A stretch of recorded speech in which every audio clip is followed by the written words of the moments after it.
Welcome to my YouTube channel. First YouTube video, big pressure. Can he keep it up? Probably not. Let's give it a go. Hello, welcome, well done if you've stumbled across this YouTube. My name is Harry Benjamin, I'm 27 years old, and I'm a Formula One commentator. I'm not Crofty, I'm not Alex Jakes, I'm the other one. Now we're building up towards the 2025 season, but I thought, because I get so many questions and comments about what it's like being an F1 commentator, how did I get here, all the stuff that goes on, I thought it might be worth doing a little YouTube video. And actually, let me know what you want to see. That'll be really handy. If you can let me know in the comments about what kind of content you would like somebody like me to bring you when there are so many F1 content creators on YouTube. How can I find the difference? Let me know. Right, let's get into it. So if you don't know who I am, I lead the Formula One commentary, or I did in 2024, and I'm hoping to do so again this year, for BBC Radio 5 Live in the UK. That's also on Sirius XM if you're from America. And I'm also the guy that substituted for the legendary Crofty on Sky Sports F1 for 3 races last year. I didn't really know what to talk about in this first video, so I thought I would pick 3 moments from the 2024 season and just tell you a little bit about them. They're behind the scenes, kind of ridiculous moments, and hopefully that just shows you a little different aspect to the inside of the sport. Round 1, Bahrain. Never been to Bahrain before. I'm signed ahead of my first full season in Formula One to be the lead commentator for Radio 5 Live. I rock up. Bahrain's quite nice, actually. The facilities are amazing. The commentary box is awesome, overlooks the main grandstand. And actually, you can pretty much see almost the entirety of the circuit. Best thing Bahrain ever did was become a night race. It just does something to the atmosphere. It makes it look incredible. Anyway, I'm there, I'm getting ready, I'm getting prepared for my season and for the first race. Now, context, I have just come off the back of hosting the FIA Awards in Baku, which was also a massive deal for me, and it was a very scary event, but it went well. So it's Wednesday of the Formula One weekend, gearing up to Bahrain. Now, those who know Formula One well will know that there's always a driver press conference on the Thursday with a select group. That's how they did it back then, at least, before they changed the format. And it's always a guy called Tom Clarkson, who's a really lovely man, who hosts it. For whatever reason, his flight was delayed. There was a problem. I've got a call from him. I've got a call from the FIA asking me, could I step in to host the FIA press conference? Bear in mind, this is the first press conference of the year.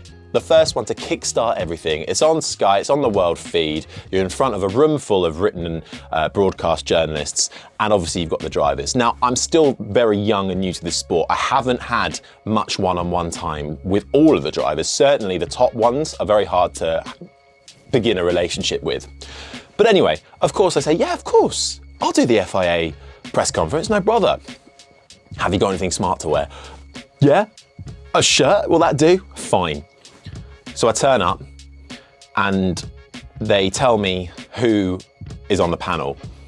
I'm hoping they're going to start me off nice and easy. Of course, this is completely naive. It's Lewis Hamilton, Fernando Alonso, Carlos Sainz, Alex Albon, Lando Norris, Max Verstappen. Cool. So I'm there, sitting there like a melon, waiting for them all to turn up. And actually, they all come in, handshakes to everybody. And then Lewis rocks up and I go in for the handshake, but he's there with the fist. And there's that millisecond of doubt. I switch to the fist last minute. He gives me a smirk.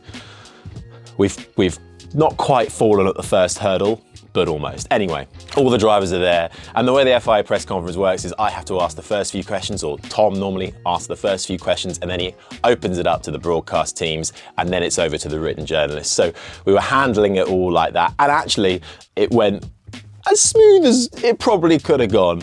But for a opening weekend, for my first weekend as a full-time Formula One commentator, being asked last minute to the FIA press conference was slightly scary, but they were all brilliant, and actually thought it might be a bit awkward with the whole Carlos Sainz and Lewis Hamilton thing going on. Obviously Hamilton had just been announced as taking his seat at Ferrari, but they were actually probably the chummiest ones there. So just shows how the relationships within the paddock aren't always what you think they might be when you're looking at all the media and from the outside. Anyway, Bahrain, round 1, we're off and away. Okay, if you're still with me at this point, fair play, you might want to hit that subscribe button. Anyway, we're gonna fast forward now to my second memorable moment. We're in Baku, Azerbaijan. It's my final race for Sky Sports F1 as lead commentator. And it's Thursday once again. And it's the FIA press conference once again. I really have a thing for the press conferences. Anyway, I haven't been on the other side, so to speak. I've never asked a question in a press conference. So I thought, you know what, it's my last chance to represent Sky. And I cleared it with all the people I needed to clear it with. And I thought I'd go along and I'd sit in the chair and I'd ask the first question. Now, the hot topic at the moment was the papaya rules, the McLaren team order saga. Post, must have been Monza. And I thought, okay, Fernando Alonso is in the press conference. What can I ask Alonso? And I came up with what I thought was quite a good question, basically asking Fernando Alonso what he thought about the whole team order situation, how it's being handled. Bearing in mind, of course, he's been on the good and the bad side of team orders. He's got a great relationship with the McLaren team principal, Andrea Stella. And I just thought Alonso, if he's in the mood, might be willing to give me a decent answer. Anyway, everyone seems to think the question's good. I go along, Tom Clarkson's hosting the press conference, opens it up to the floor, and I'm there. Hi, Harry Benjamin, Sky Sports F1. A question to Fernando. Ask the question, then a moment's pause, and all I get is, no idea. No idea. Just two words. And bless Tom Clarkson, he tries to pry a little bit more out of Fernando, but he's not having it. And I'm sat there, once again, like a melon, because they take the microphone away from you once you've asked your question. So you can't follow up, you can't push. So I'm just sat there and I can feel the redness going in my face. And I'm like, oh no, first press conference. And immediately I'm getting text messages from journalists saying, welcome to the Fernando Alonso Club. But you know what? I wear it with a badge of honor because everybody in Formula One, I'm pretty sure, has had a skirmish with Fernando Alonso where you've been given a bit of a short answer to a question. So I wear it like a badge of honor. I feel like I'm part of the club now. But what a way to kick off my last weekend for Sky. I wonder if they'll have me back. Okay, final memorable moment, and we're going back a bit in terms of the timeline. I'm now in Imola, and it's my first ever weekend on Sky Sports F1. The first time anyone other than Crofty has done the lead commentary. So, safe to say, I'm a tad nervous, and that's the first thing to get my head around. I'm working with a whole new team, and the Sky team are ones that I've grown up watching on the telly, pretty much, in my time watching Formula One. So it's a bit bizarre when you're sat in the production meeting, you've got Ant Davidson to your left and Damon Hill to your right. Anyway, everyone was absolutely lovely and incredibly supportive. I've got nothing but positive words to say about how they were with me. But obviously, in my head, I'm thinking, don't muck this up. You've got to do a good commentary. You've got to perform, because you can have a few dud commentaries along the way and then you can get over it. But this one, I've never had so many eyes on my commentary before, or ears, I suppose. Anyway, problem number one is the commentary box in Imola. It's a bit old, it's a bit rickety, it's a bit small. I like to stand when I do my commentary. It's the best way. It opens up the diaphragm. It just gives you the energy to speak. And I'm 6'5", which is about 196 centimeters. And there is a light fixture right above my head. So my headphones are basically brushing the light fixture the entire time. And so as soon as I get a little bit excited and I sort of rise up and I jump up in myself, my head is going straight into the light and straight into the ceiling. A couple of times happened during free practice, and you can hear my voice going up about 3 octaves because I'm being taken by surprise. Anyway, that's the least of my worries, but it's slightly unsettling. The biggest issue, it's race day. We've got to perform here. I've done the intro for the race. I've introduced myself. Karun Chandok was my co-commentator that weekend. He's just come into the booth alongside me. He's got the headphones on, and I've done my big spiel.